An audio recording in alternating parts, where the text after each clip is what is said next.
I do. What a glorious day. Just going for a little walk, so we can have a walk and a talk. If you're feeling a bit lonely, you want some comfort, and check in every day for one of my little walks and talks. I always end it, well, always, this is the first walk and talk I've done, but I'm going to end it with a little gym sesh. But it's not a gym, it's actually my garage. So if you watch the video that I did yesterday, I'll go into my story a little bit. I've decided to quit drinking and exercise every single day. Not looking to become the Liver King, but it's about my journey, really, because, as I said in the video, every day, I mean, every day for years and years, I'm talking like 15, 20 years, I would drink a bottle of wine and 4 cans of beer every single day.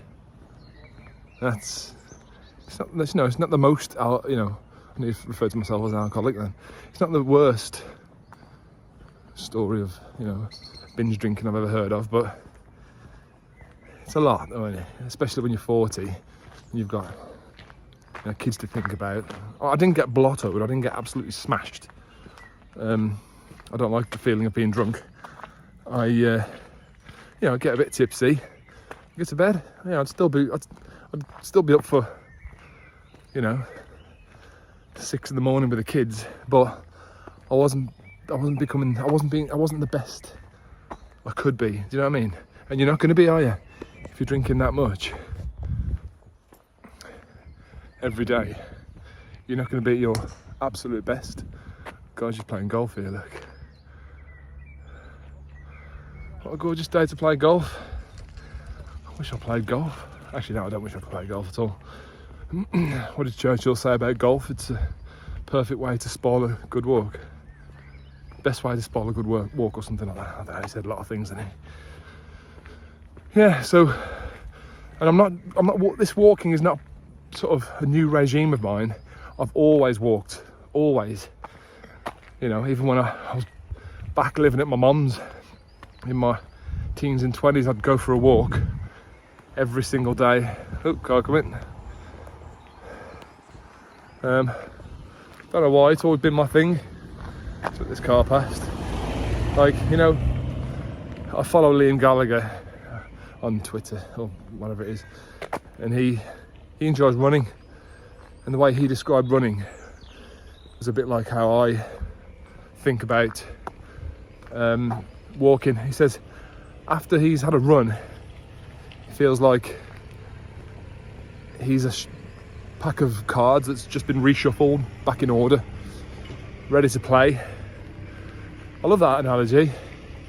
That's how I feel when I'm walking, especially on a day like this. But I'll be doing this every day, come rain or shine, just talking, keeping you company, telling my story. Feel free to comment with one of your stories or a subject you'd like me to talk about. I'm not claiming to be an expert in anything. Yeah, and the other part of my gym, sort of this channel, is the channel started out as I've created this character called Jimbob, and I've done really well on TikTok and Instagram. I mean, within a month I've got 200,000 followers. 200,000 followers on TikTok, about 100 and something on Instagram, and that's pretty good. I've monetized it. I'm not saying I'm rich, I'm just saying the reason why I did that was to monetize it, and my videos weren't getting anywhere. I thought, what can I do? I've got to be extreme here. So I invent extreme stories. So if you haven't seen it, check out at Black Country Chronicles. But to be honest, most of the stories are on this channel. But, I do feel bad about it, because the first video that I ever did we're going there now to the place where I did the first video. I thought, what can I do to really get people to view this? Like clickbait, basically, but entertaining as well. And I created a character called Sir Jimbob. I had a flat cap on, sunglasses, put like a puffer jacket. I look like a country fella. And I said, hello, I'm Britain's 5th richest man, Sir Jimbob, and I'm giving away this property to one lucky TikToker. As a joke, you know, take it all in good fun, British humour. But to my surprise and delight, really, because I got loads of followers from it, my inbox was flooded. The video got 4.5 million views. Even now, a month later, I get people from all over the world asking, is the property still available? Can you send me 10 grand? Some of the stories that I read about people in desperate, sort of dire straits, sending me emails. I'm gonna have to delete the video and put that one to bed, because the idea wasn't to mislead people, just have a little prank, you know, like a April Fool's Day every day sort of thing. That was my intention, just a bit of fun, take it all in good fun, but people are taking it seriously. But yeah, check out the stories. Some of the stories are, well, they're all quite good, I think. Today's story was, I used to be a grave robber when I was a kid back in Latvia. Both my parents were addicts, and they used to force me to go out robbing graves, fresh graves. And this one day, I went 6 feet down to the grave, cracked it open, but it wasn't filled with a body. It was filled with money, gold, diamonds, passports, guns, presumably from a Latvian gangster, because they used to do things like that. So we took the money, took it all, emigrated to UK. My parents cleaned themselves up, but it was always paranoid that somebody would tap them on the shoulder and they'd want their money back, you know. Checking my GoPro. And ironically, he created a funeral directors and turned it into a franchise. And then the end of the story goes, I like to add a little bit of humour. It says, no matter how low you are, no matter how down and out you think you are, I had the worst job in the world. Get your head down, crack on, and you never know what's around the corner when your ship comes in. It's mad, isn't it? Daft. Half people get it, the other half are like, you lying bastard, what are you on about? It never happened to you. So I've been doing that for the past month. But I thought to myself, I'm going to do something nice. I know, I'm sick of doing daft videos. I want to do something nice, and I think this is nice. Me, being myself, talking about real, true things to you, to me, you know, and you're with me on the walk, so you obviously listen to me, hopefully, and I've got the GoPro on, looking forward. Yeah, it's just quite relaxing. But yeah, I have got to stop doing these videos at some point, because it's going to get me in trouble already. I don't know why I pick on the Russians, but I have. I did a video saying I'm Dr. Jim Bobson. For the past 5 years I've been working in a secret Russian location as a biochemist, and I need to tell somebody right now that the Russian government are creating super army soldiers with, you know, interfering with their DNA and biochemistry. Super army soldiers are going to invade us and take over the world. And I thought that was a good laugh. You know, it's daft, but yeah, it got like 1 million views and loads of attention. Like, again, emails like, yeah, but I knew this. Russians have been doing it since the 50s. Send me your proof. Send me the documents on this, please. And I did one a few days ago.